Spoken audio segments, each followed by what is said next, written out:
Hello, Aries. Welcome to Ula Tea Leaf Readings. My name is Lenor, and today I'm going to be reading your tea leaves.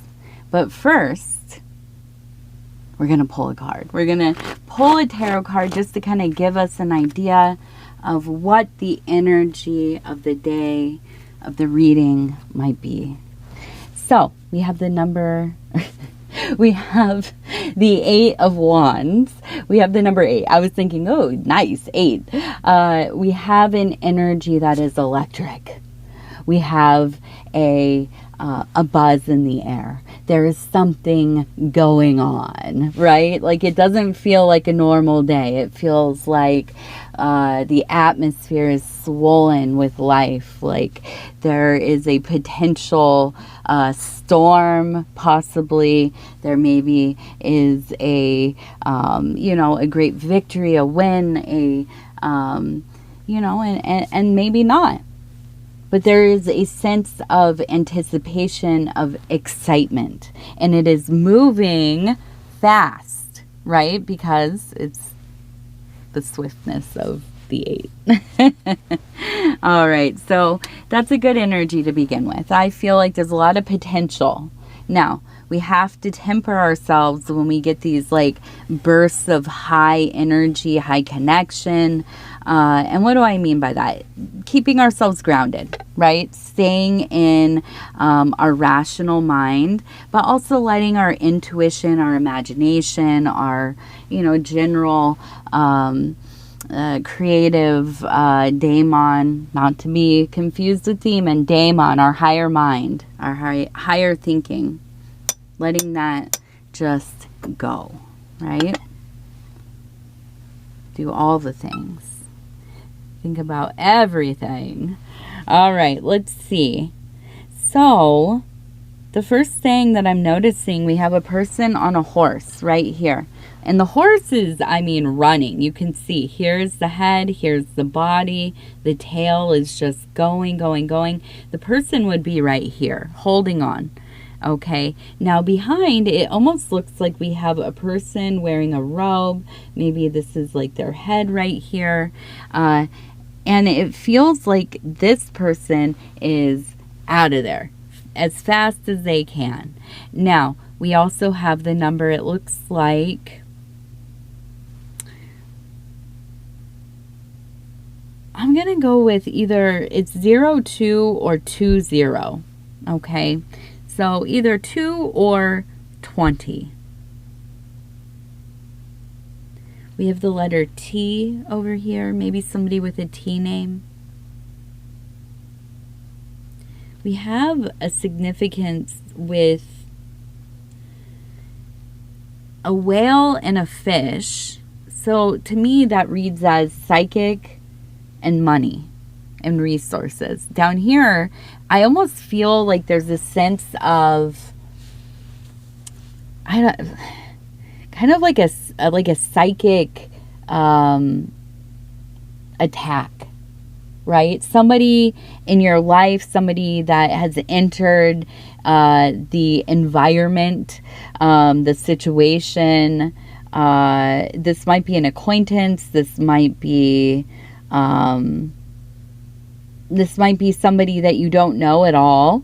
You might not even notice them. It might be like, I don't know, you go to the library or something, or you go to the gym every certain day or whatever, and this person is also there, and their energy is, it feels very dire, desperate in a lot of ways, but also like destructive. All the D's, right? There is an instinct to stay away from them. Now, I feel like people around you are dismissive of your feelings about this person, this energy. And I know that you're just shrugging your shoulders and saying, what's new?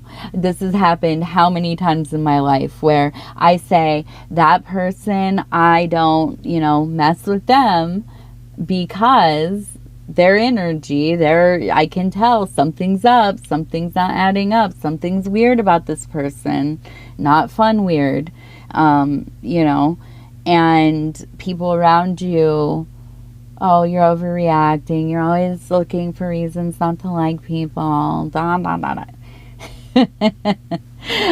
But you know, Aries, you know what's up. My best friend's an Aries. Shout out to you, Mama, if you're listening. If I ever need somebody's input about, is this person on the up and up, or what do you think, or like what is your vibe about this? She's the one I'm going to, because she absolutely has always, since we were kids, been able to see through people. And I know that's an Aries quality. Absolutely.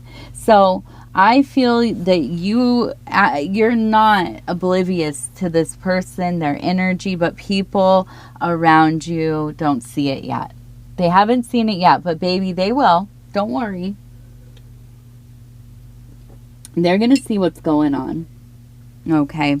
So, of course, I'm always going to say, cleanse the house, cleanse yourself, do a ritual bath, cleanse the house out, let new energy in, get new air in there, keep it circulating. Nothing worse than stagnant energy and air in your house. Put up the talisman, make the altar, do the binding, whatever you have to do to protect yourself from this person's energy. Go ahead and do it, because this is a dark thing. I don't know what this person is involved in, if they are, I don't know. It doesn't feel like they're singling you out, but I feel like this kind of person, if they know that somebody feels them or can spot them in the crowd or whatever, they are noticed, that's when you have to really protect yourself, because these kinds of people, they don't like to be noticed. And I don't even know if it's a real people. I'll say that. This is like a icky energy. Very base. A very base energy. Hateful.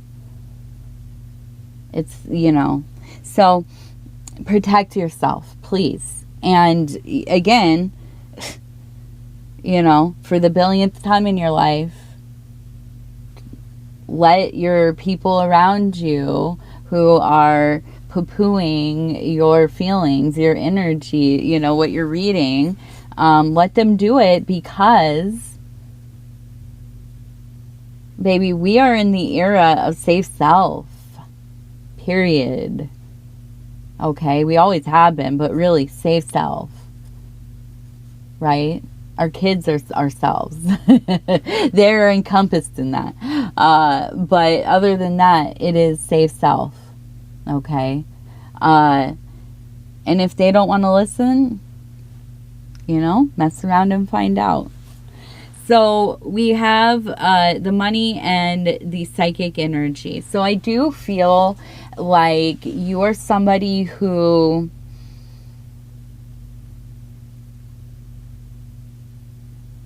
I wonder if you're interested into like reading tarot cards, or doing like, casting charts for people, or doing some kind of divination. You're very psychic. But it's funny, because I'm always biased. I'm like, oh, you have like this really powerful intuition. You have this really powerful, ability to connect to the materials so that you can divine or whatever. And I think immediately, that's the kind of work they're going to go into. Not always, right? Most of the time, no. Very small amount of people make money doing this kind of stuff. But to have those abilities and to take them into other careers, professions, like to be able to anticipate, to see patterns and things, to feel the energy of people and the spaces in which, you're moving through. All of these things are, and more, so many more, right?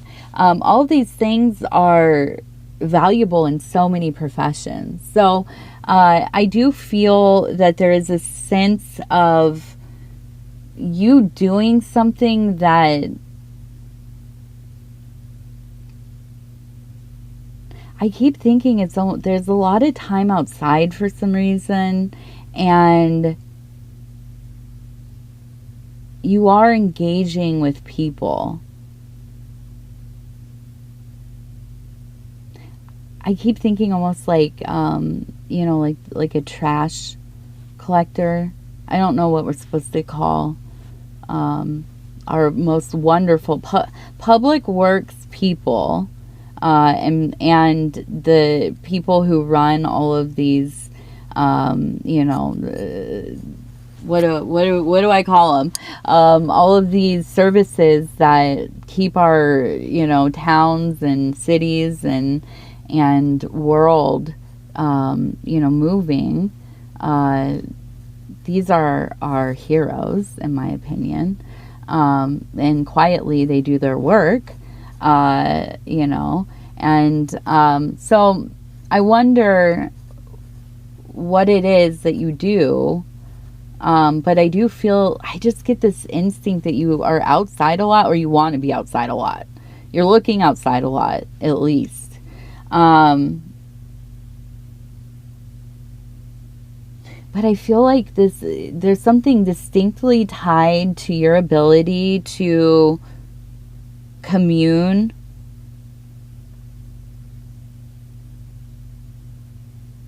and maybe it is mediumship, but I feel like you are able to do your work on a level that is so heightened that you are able to make more money doing it. I mean, you're really good at what you do. I see this becoming of focus in your life in this next cycle, this next year. It does feel like you're going to be making more money. So continue to, refine your specialized skills. And I think that's going to be very lucrative for you this year.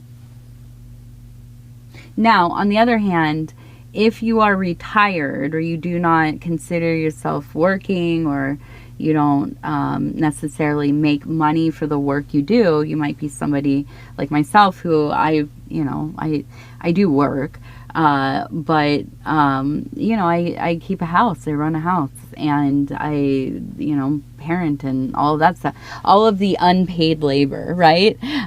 You might be somebody who is in a situation like that, or like I said, post work, and this might be resources that are valuable to you that might not be money, right? It could be the connection with other people. You might be, volunteering. You might be somebody who is interning, or, whatever it is. And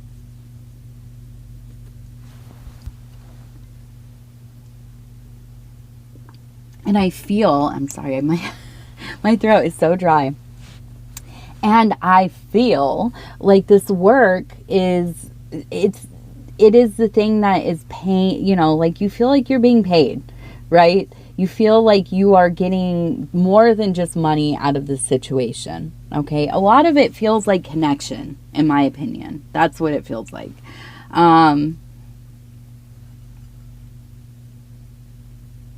Now,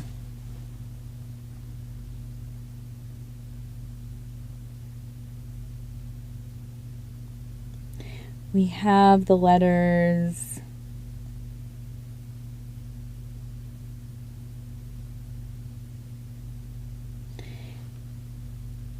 It looks like EC, maybe T. But then we also have, it looks like the Phoenix. And we have a person standing here next to this bird that is rising. And yet it looks like we have a person standing here holding some kind of arrow or spear.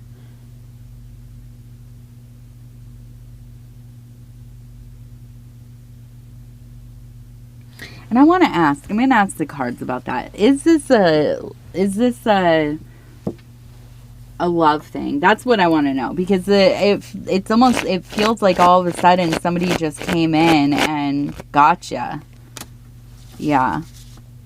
100%. That's what it is. Okay, so we got the Sun card. Yes. But it feels like it's somebody who's been in your life. And because we have that Sun energy, it's like it's been revealed to you. All of a sudden, you're seeing them differently. Now, you are coming out of, and I know we've talked about this in some of the other readings, you're coming out of a period of time where I think you've just kind of been doing your own thing for like a while, you know. Maybe single, maybe, you know, just focused on family and work, and maybe you are married or in a relationship, but there have been, you know, times where you're kind of growing apart, or not talking a lot, or not connecting on that deeper level. And I feel like this next cycle here is going to be one of great renewal for you. There's a lot of rebirth energy here with that Phoenix. I see you really coming out of your shell. And I think with this openness, you're meeting it with a lot of love. And love is meeting you. So if you are married already, I feel like this is probably either one, a renewal of your love, where you are growing together, you are kind of, you know, seeing each other again and excited and you know, kind of this spark is there. Now, and no judgment, but it could be that you've met somebody outside of your primary relationship, okay? Now, if you are somebody who is not in a involved or committed, I don't like to say committed, but you know, you're not in a relationship that you have agreed upon, or monogamous or whatever. I feel like you've met somebody, they've been around, but you're starting to see like, I kind of am noticing you a little bit. Wait a dang second, you know what I mean? So it does feel like there is this life, this fire, this creativity, this sensual energy, creative energy, really flowing through like the core of your being, okay? Now,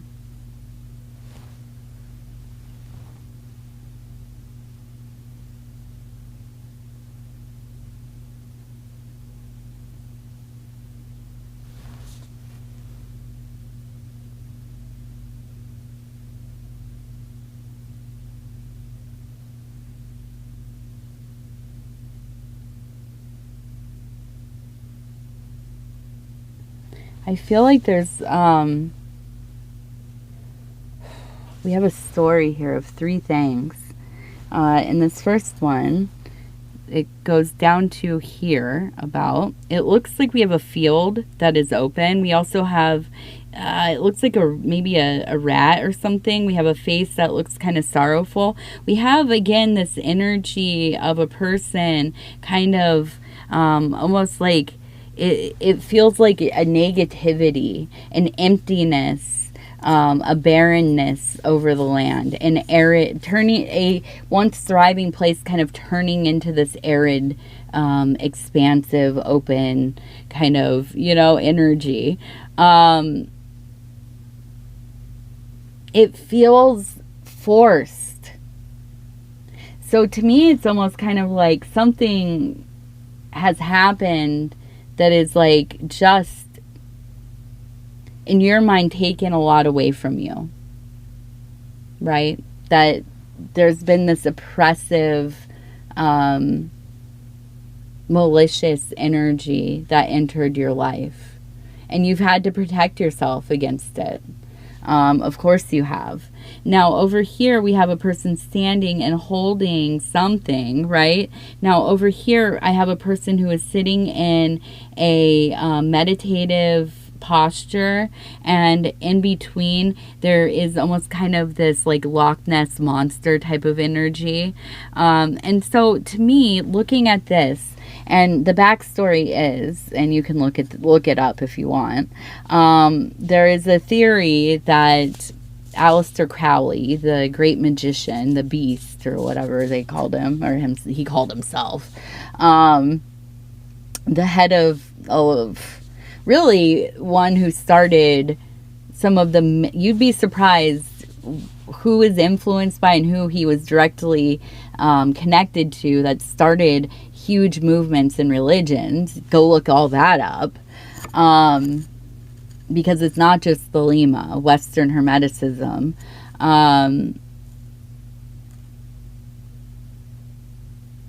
So he had a house in the Lochs up in Scotland, and he had a house called Bullskeen, and he went there to do an operation, right? And an operation, if you don't know, is a magical ritual, but it could be a series of ceremonies and rituals. It could last for days, years, whatever. It's a series. It's a, you know, it's like if you were writing a book. It's the whole dang book. That's what the operation is.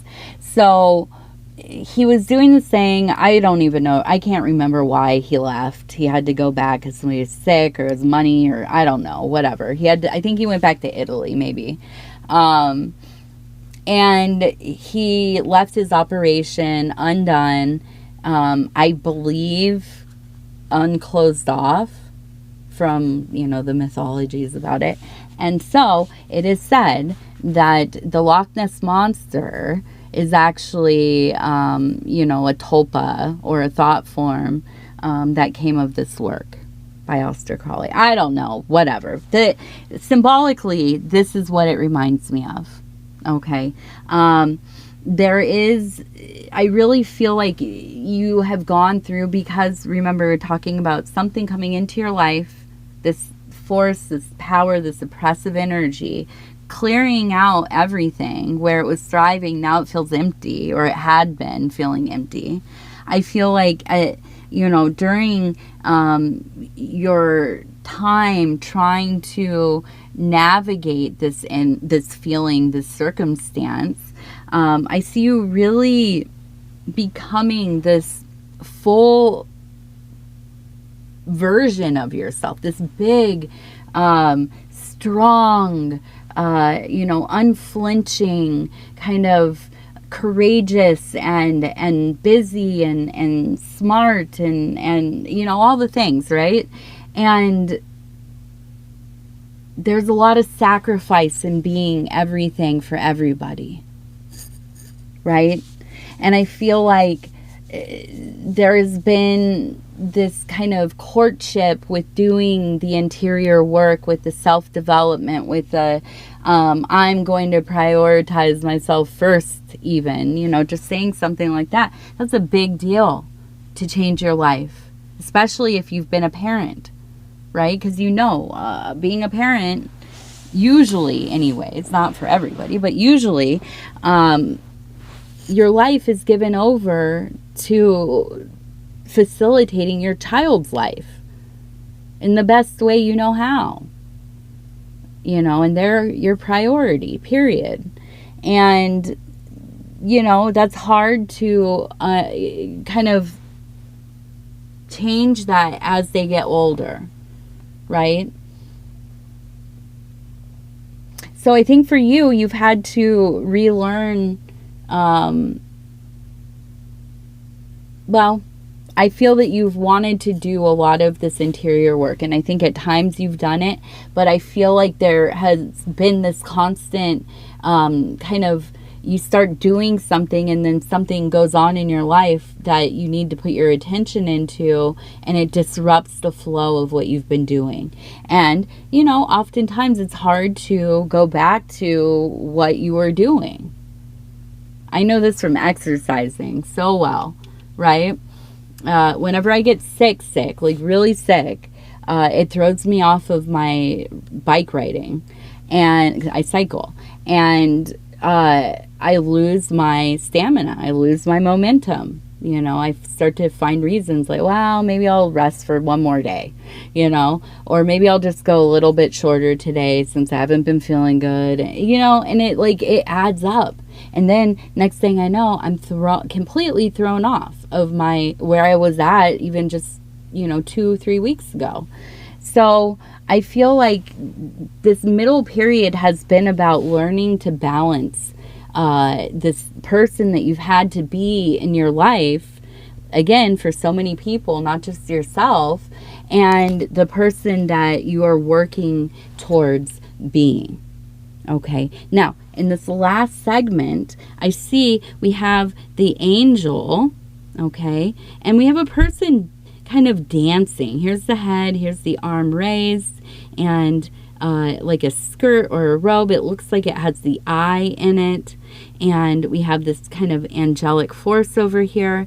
And for me, it's all about coming into this place where you have access to that higher thinking, that intuition, where you have kind of reframed your life, resorted your life in a way where you are able to be with your thoughts. You are able to focus on how you're feeling, adjusting things so that you can feel better, right? You know, noticing where in your life there are things that maybe you thought were quirks, or, you know, it's, that's just how I do it, or, you know, whatever it is, you avoid something because you don't know if you like it or not, or whatever it is. I feel you breaking through some of your limitations, but also, and more importantly, honoring your comfort. Now, not to the point where you're becoming, you know, arrested in your development as a being, but to the point where you are honoring, you know, how you feel, right? I don't know how many times in my life I've been super stoked to like go somewhere, do something, you know, go to a show, go to a party, whatever. And you get there, and as you're walking in the door, you just feel like this is not a good place to be. You know, I should not be here. It just feels like there's too many people in there. It's, you know, the heat. There's some kind of darkness, you know. I don't know how to explain. You just know. And so learning to honor those feelings, you know, because how many times are we going to sit there and say, I don't want to go in there. I can feel there's something not right in there. And you just think, well, I'm going to miss out on the night. Or I'm going to, you know, people just tell you you're being silly, or whatever it is. And we don't honor that feeling. Well, I feel like you have reached that point in your life where you are unwilling to be in your discomfort when you know it's not productive for you. And that's a beautiful thing. We also have the head of a lion. Now that I'm seeing this right here, it looks like we have the head of a lion. Now, let's go here. We have the ears, we have the eye, we have the nose. So we have this very protective energy coming up. Very protective energy.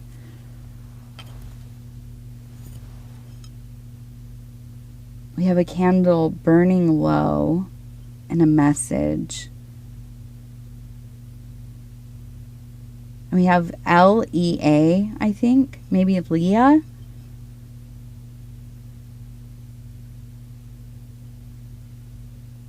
We have somebody from the past.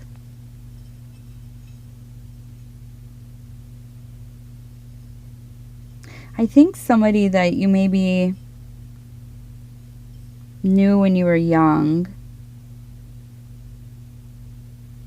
I almost wonder if this is like an auntie or like an older cousin or an older friend or a friend of the family who is like older but not like your parents' age. Like, could have been not really a peer, but you know, could connect with you. I think that they probably passed young, and they've been trying to get your attention. The candle burning low tells me that they have a lot of signs, and I think that you keep kind of dismissing them as, oh, like a coincidence, or I'm going crazy, I need to get more sleep, you know, this kind of thing. So watch out for that, because I have this very protective instinct with them for you. And I think you should talk to them directly. I think you should try to talk to them. Because they're going, ask them what they want to tell you. Because they will tell you. But you have to pay attention. It's not going to be like, oh, I hear a voice, you know. If you do, okay. You're very powerful. You have great perception. But they will through, I want to say symbols, but it's not. They're doing things in your life, moving things, little odd, like something you haven't seen in like 20 years shows up on your counter type of stuff, right? Yeah, look for them. They're looking for you. Okay, now we're going to do our lucky numbers. Number 53. 87,